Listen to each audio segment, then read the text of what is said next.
बिस्मिल्लाहिर्रहमानिर्रहीम। अस्सलाम वालेकुम students, welcome to my YouTube channel learn with Numan.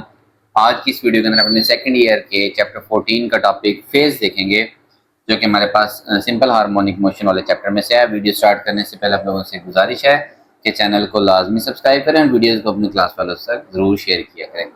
अच्छा स्टूडेंट्स, फेज आपको इसका नाम ही बताता से समझ आ रही होगी, हालत। ठीक है, तो सिंपल हार्मोनिक मोशन के अंदर phase is the total angle, वो एक टोटल एंगल है इनसाइड किसके अंदर, कोसाइन या साइन फंक्शन के अंदर। आपको पता है हमारे पास डिस्प्लेसमेंट, वेलोसिटी और एक्सेलरेशन को हम इस फॉर्म में लिखते हैं। जैसे ये डिस्प्लेसमेंट लिखा हुआ है एक्स नॉट कॉज और उसके साथ कोई भी एंगल, तो ये जो पूरा टोटल एंगल होता है ये क्या कहलाता है, फेज कहलाता है। ठीक है, और फेज को हम कैसे, यानी कि ये पूरा कर थीटा है तो इसमें दो चीज होती हैं, ओमेगा टी और ये फाई। आपको पता है ओमेगा टी एंगुलर वेलोसिटी है, टी टाइम पीरियड है, और फाई हमारे पास वो हम नीचे देखेंगे इनिशियल एंगल होता है या इनिशियल फेज होता है जब मोशन स्टार्ट होती है तो कहाँ से स्टार्ट हो रही है, ये फाई हमें बताता है। ठीक है, अच्छा अब ये बताता है कि ये हमारे पास दो चीजें डिस्क्राइब करता है, डिस्प्लेसमेंट कि डिस्प्लेसमेंट किस तरफ होगी, और डायरेक्शन ऑफ मोशन कि उसकी मोशन की डायरेक्शन क्या होगी। ठीक है स्टूडेंट्स, ऑसिलेटर जो भी एक ऑसिलेटिंग चीज है जो सर्कल के अंदर मूव कर रही है उसकी डिस्प्लेसमेंट के बारे में कि वो कहाँ पे मौजूद है, और उसकी डायरेक्शन ऑफ मोशन के बारे में ये हमें बताती है। अब डिस्प्लेसमेंट का फार्मूला हमारे पास क्या है, x is equal to x not cos omega t plus 5। ये जो स्टूडेंट्स ओमेगा टी प्लस 5 है, ये फाई है, ये हमारे पास क्या है, फेज है। ठीक है, इसके अंदर ओमेगा एंगुलर वेलोसिटी है, ठीक है, और फाई वो इनिशियल फेज है जिसके ऊपर मोशन स्टार्ट हो रही है। मतलब टाइम जब जीरो है ना, मैं कहता हूँ जी स्टार्ट करें, तो कहाँ से स्टार्ट लेना है, वो जो एंगल होगा वो हमारे पास क्या कहलाता है, फेज कहलाता है। ठीक है, अब कोई स्टूडेंट वेव बनाता है, देखें वो यहाँ से बना देता है, ये एक जनरल एग्जांपल है। कोई स्टूडेंट वेव यहाँ से शुरू करता है और कोई स्टूडेंट वेव नीचे से शुरू कर दे ऐसे करके, तो ये कहाँ से शुरू कर रहा है, बेसिकली ये हमें क्या बताता है, फाई हमारे पास इस चीज के बारे में इंफॉर्मेशन हमें देता है। ठीक है स्टूडेंट्स, पहला केस देखें, ये डिस्प्लेसमेंट से रिलेटेड कि जी मैं कहता हूँ जी फेज जीरो है, कि जीरो से स्टार्ट लेना है। ठीक है, तो ये जो ओमेगा टी प्लस फाई है, फाई की जगह पे जीरो लिख देना है इक्वेशन 1 के अंदर। यहाँ जीरो होगा तो एक्स क्या बचेगा, x is equal to x not cos omega t, ये लिखा है x is equal to x not cos omega t. ठीक है, तो यानी कि टाइम टी जब जीरो है तो ये तो इस पूरे के लिए हम आप देखेंगे जब भी स्टूडेंट्स हम वेव बनाते हैं तो हम उसको जीरो से लेके उसके एक पूरे टाइम पीरियड तक मुख्तलिफ टाइम के फासलों से, टाइम का चौथा हिस्सा, टाइम पीरियड का आधा हिस्सा और टाइम पीरियड का 3/4 हिस्सा, इन चार एक दो तीन चार पांच पॉइंट्स के हम ऊपर उसके क्या पॉइंट्स लगा के अपनी वेव बनाते हैं। ठीक है, हाँ अब जब हम पहले केस डील करें जिसमें हमने फेज को क्या रखा हुआ है, जीरो, तो ये सिर्फ काज ओमेगा टी बचा। ठीक है, काज ओमेगा टी। अब मुख्तलिफ टाइम पे पहले टाइम जीरो पुट करते हैं, जब मैंने टी की जगह जीरो लिखा तो ये काज जीरो हो जाएगा, ओमेगा से मल्टीप्लाई होगा, काज जीरो 1 होता है, तो एक्स क्या आ गया, एक्स नॉट आ गया। ठीक है, ये सारी चीजें मैं अभी आपको बना के समझाता हूँ। फिर टाइम हम पुट करते हैं स्टूडेंट्स t/4, यानी कि टाइम पीरियड का चौथा हिस्सा, तो ओमेगा बेसिकली होता है 2π/t, तो ओमेगा की जगह लिखा मैंने 2π/t मल्टीप्लाई बाय t/4, और यहाँ पे फाई नहीं है, फाई क्या है, जीरो है। ठीक है, तो ये टी टी से कैंसिल, टू टू सर ये π/2 बचेगा, कॉस π/2 मतलब कॉस 90 जीरो होता है, जीरो इससे मल्टीप्लाई करके आ जाएगा, जीरो आ जाएगा। ठीक है, और जब टाइम हमारे पास टाइम पीरियड का हाफ t/2, तो यहाँ पे t/4 के बजाय t/2, ये टू टू से कैंसिल, टी टी से कैंसिल, cos पाई यानी कि cos 180 होता है -1, तो -1 जब x नॉट से मल्टीप्लाई होगा तो ये कितना आ जाएगा, -x नॉट आ जाएगा। इसी तरह से 3t/4, यहाँ पे बस t/2 की जगह 3t/4, टू टू ज़र 4, टी टी से कैंसिल, तो ये 3π/2 बचा, 3π/2 का मतलब 270 होता है, कितना होता है, 270 पे कॉस फिर क्या हो जाता है, जीरो होता है। ठीक है, फिर लास्ट हमारे पास टाइम पीरियड जब टी पूरा टाइम पीरियड के इक्वल हो गया,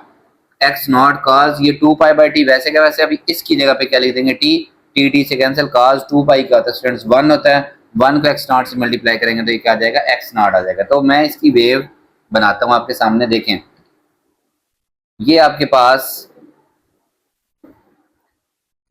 यहाँ पे आप ले रहे हैं टाइम, इसके अलावा क्या ले रहे हैं, टाइम। ठीक है, टाइम 0 है, टाइम t/4 है, t/2 है, 3t/4 है और पूरा टाइम पीरियड है। ठीक है, इस तरफ पॉजिटिव डिस्प्लेसमेंट मैक्सिमम और इस तरफ नेगेटिव डिस्प्लेसमेंट मैक्सिमम। देखें स्टूडेंट्स, अब इस केस के अंदर जब टाइम 0 था तो मेरे पास x किसके इक्वल है, इंस्टेंटेनियस डिस्प्लेसमेंट, वो मैक्सिमम डिस्प्लेसमेंट के इक्वल आया। तो ये बेसिकली हमें फेज की मदद से क्या पता चल रही है, डिस्प्लेसमेंट का पता चल रहा है। तो टाइम 0 है तो उसकी डिस्प्लेसमेंट क्या है, मैक्सिमम है। फिर टाइम t/4 हुआ, ये t/4 ये वाला। ठीक है स्टूडेंट्स, फिर उसके बाद t/2, ये 3t/4 और लास्ट पे हमारे पास होगा पूरा टाइम पीरियड। ठीक है, अब नेक्स्ट केस t/4 में एक्स इंस्टेंटेनियस डिस्प्लेसमेंट क्या है, 0 आया, तो यहाँ पे पहुंच गया।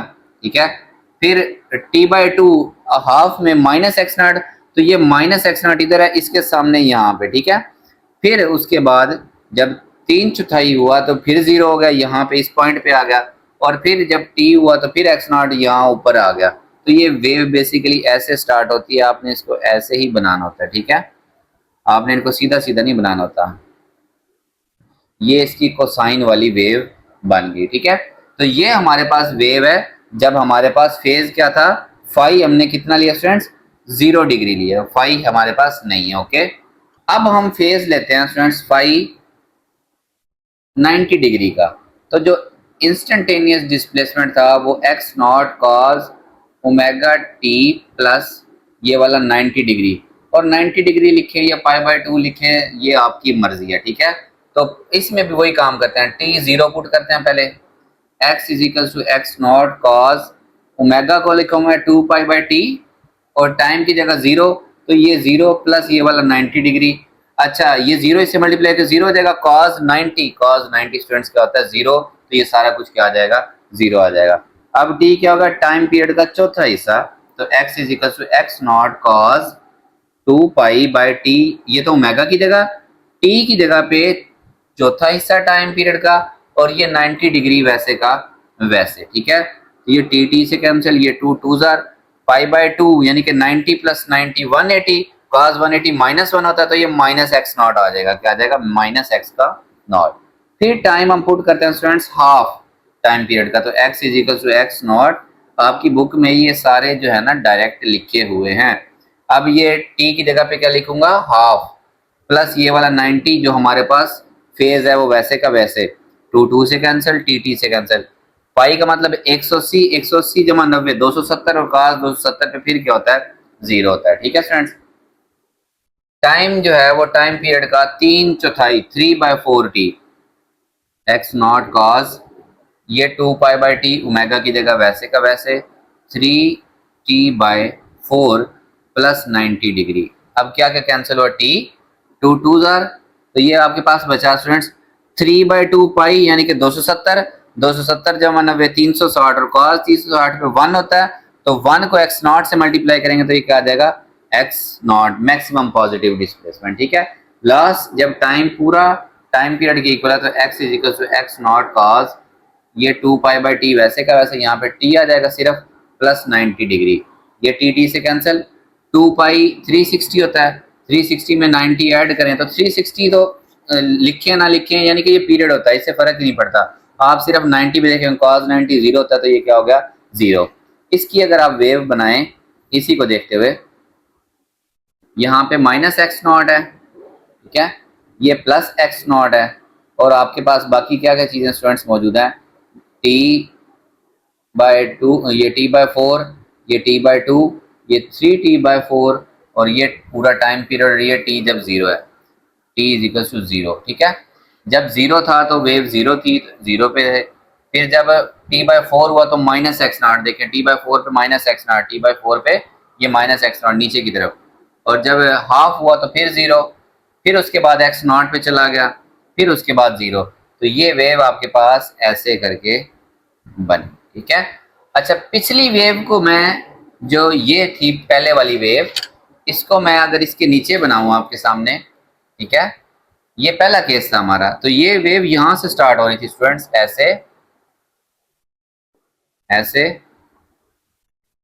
ऐसे, देखें t/4 यहाँ t/4, t/2, यहाँ t/2, ये 3t/4, ये 3t/4 और ये t। यहाँ पे फाई 0 था, यहाँ पे फाई कितना है 90 डिग्री है। अब जो थर्ड केस है स्टूडेंट्स आपके पास, फाई को 180 डिग्री कर देना, कितना वन करना है 180 डिग्री। तो इसके मैं डायरेक्ट लिख लेगा हूँ, आपने पॉइंट्स पुट करने हैं कि t जब 0 आएगा स्टूडेंट्स मेरे पास, तो ये जो मेरे पास टोटल x होगा वो कितना आएगा स्टूडेंट्स, देखें x0 cos omega t plus 180 degree, छोटे वाला t मैंने 0 पुट किया तो ये 0 हो जाएगा, cos 180 -1 तो ये माइनस x0 आ जाएगा, ठीक है। उसके बाद ये अंडरस्टूड है, ये आपको ज़्यादा बॉदर, माइनस x0 के बाद ये 0 पे जाएगा, फिर ये t/2 के बाद ये प्लस वाले x0 की तरफ जाएगा, फिर ये 3t/4 के ऊपर कहाँ जाएगा स्टूडेंट्स, -0 पे आ जाएगा दोबारा से, और फिर जब पूरा टाइम पीरियड हो जाएगा -x0 0 प्लस का x0 0 फिर माइनस का x0, ठीक है। तो इसका ग्राफ आपके पास ऐसा बनेगा, 0 पे, t/4 पे, t/2 पे, 3t/2, 4 पे और पूरे टाइम पीरियड पे। ये देखें, ये स्टार्ट हुआ -x0 से, यहाँ से 0 हुआ, फिर प्लस का x0 हुआ, फिर 0 हुआ और ये यहाँ पे माइनस का x0, ऐसे करके -x0 और ये वाला प्लस का x0 ये आपने लिखने हैं। अच्छा, अब आप एक चीज़ गौर करें, phi is equal to 180 degree, ये 180 का ग्राफ, और मैं इन तीनों ग्राफ को ना अलग से नेक्स्ट पेज बना के आपको समझाता हूँ। ये देखें स्टूडेंट्स, तीनों वेव्स मैंने बना दी, ठीक है। ये t/4 है तीनों का, ये t/2 है, ये 3t/4 है।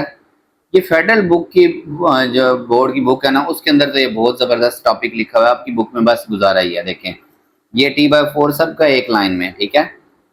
अब आप गौर करें, ये जो 0 डिग्री वाली है और ये 180 वाली है, ठीक है, ये ऊपर को जा रही है, ये नीचे से शुरू हो रही है, फिर वो नीचे आ गई तो ये ऊपर चली गई, ठीक है। ये ज़रा मेरे से ठीक ही नहीं बनी, फिर वो जहाँ पे 0 हुई और ऊपर को गई, ये वहां पे 0 होकर नीचे को आ गई। तो when there is phi is equal to 180 phase difference, जब फेज डिफरेंस 180 का है, ठीक है, वेव्स और simple harmonic motion is said to be, हम यहां पे कहेंगे ये क्या है स्टूडेंट्स, आउट ऑफ फेज। क्या कहेंगे, आउट ऑफ फेज, कि ये एक दूसरे से अपोजिट डायरेक्शन में आउट ऑफ फेज है, ठीक है। और इन फेज होंगी इफ फेज डिफरेंस, वो यहां बना नहीं, if phase difference is 0 degree और 2 पाई का मतलब 360 डिग्री, तो ये कहलाएंगी in phase. If phase difference, दे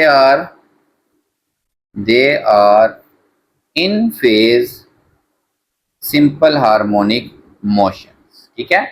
अगर 0 डिग्री या 2 पाई का फर्क हुआ, जिसको हम 360 कहते हैं, तो इन फेज, और 180 का मतलब आउट ऑफ दी फेज होंगे। एक और चीज आपकी बुक में नहीं लिखा हुआ, फेज लैग और फेज लीड। देखें, जब t 0 है और इसका t 0 है, तो t/4 होने पे जब ये 0 पे पहुंची, तो स्टूडेंट्स ये 0 पे ही वहां पहुंची, ये वाली वेव 0 पे ही वहां पहुंची हुई है, जो इससे पहले वाली वेव इतना ट्रेवल करके आने के बाद पहुंची है। मतलब टाइम पीरियड के चौथे हिस्से के बाद ये पहली वेव जहां पहुंची है, ये वाली वेव शुरू ही वहां से हो रही है, तो ये वेव लीड कर रही है इस वेव से कितना, 90 डिग्री का लीड। तो ये वेव लैग कर रही है इस वेव से कितना, 90 डिग्री का लैग कर रही है। और ये वेव देखें, इसको और इसको कंपेयर करें, ये कहाँ से स्टार्ट हो रही है, इसके यहाँ से, देखें ये नीचे वाला पॉइंट ऐसे, तो ये नीचे से स्टार्ट हो रही है, तो इस वेव को हाफ टाइम पीरियड लग रहा है यहाँ तक पहुंचने में,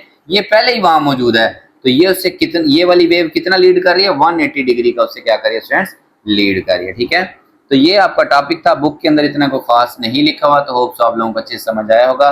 तो चैनल आपने लाजमी सब्सक्राइब करना है, वीडियोस को अपने क्लास पर जरूर शेयर करें। अल्लाह हाफिज़ फ्रेंड्स।